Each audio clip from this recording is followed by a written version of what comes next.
that will send a email verification code to me. Okay, so that's the withdrawal submitted, so we'll see how long that takes. I think with ByBit they do it every now and again in batches, so it's not necessarily straight away, but I've got a few hours to play with anyway. So what my plan is with this is I'm going to use half of that eGold and swap it to Itheum, then I'm going to keep the other half, and then I'm going to provide liquidity with eGold and Itheum, and that's my plan.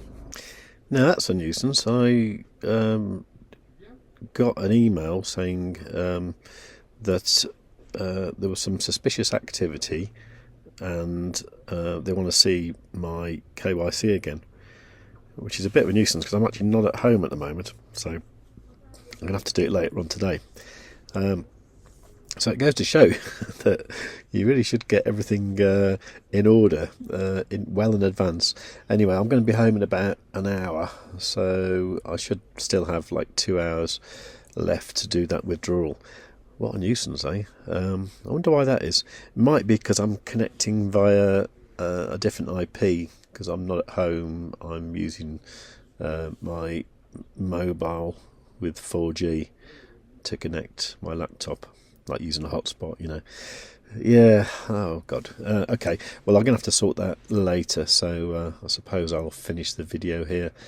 But yeah, just looking at the markets generally, it looks like everything's starting to have a little bounce, actually. I really hope things do come back up. Yeah, it looks like Bitcoin went down to 38,162, and it seems to be going up a little bit now. Looking on the 1 hour time frame, it looks like the MACD is about to cross bullish again. So hopefully that'll be enough of a boost to get it up there again. And by the way, one of my viewers pointed out this site here, e-compass.io. It's a kind of Elrond sort of stat site.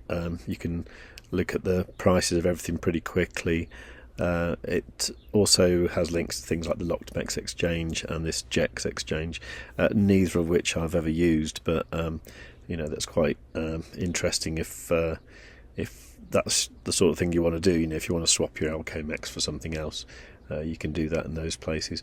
So you've got things like ZoidPay. Look at ZoidPay, 230% up in the last 30 days. That's amazing, isn't it? Wish I had more of it. But yeah, so everything else is pretty much down, as you'd expect. So does this have Itheum? That's the question. Although you could probably get a rough idea by looking at this chart here from the JEX exchange, which is looking at Itheum versus eGold. But I think this is what you get if you change it with them. So at the moment it seems that Itheum is 0.0059 EGLD. So just looking at that over time. Okay, so that's where we are right now. So that'll be interesting to see what happens, wouldn't it? I mean, the whole point of doing these phases is to prevent what happened with Ride. Anyway, look, I better finish up what I'm doing and then go home, do the KYC again. So that'll be the passport, and also I need a bit of paper with me and the passport, like a selfie, to be able to withdraw my EGLD, which is a pain. Yeah, again, that sort of shows you the difference between a centralised exchange like ByBit and a decentralised exchange like Maiar. So there you go.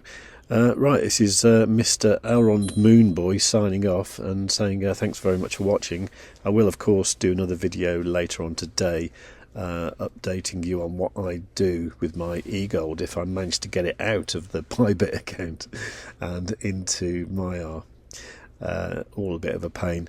Anyway, if you enjoyed me struggling to get my eGold out of my ByBit account, please give the video a like. If you didn't like it, just click dislike twice. Please leave a nice comment, and there have been some really nice comments recently. The one with my daughters yesterday, there was some really nice comments there which I really enjoyed, so thank you for that. Yeah, make sure you subscribed, got the notifications on, and above all, tell your friends.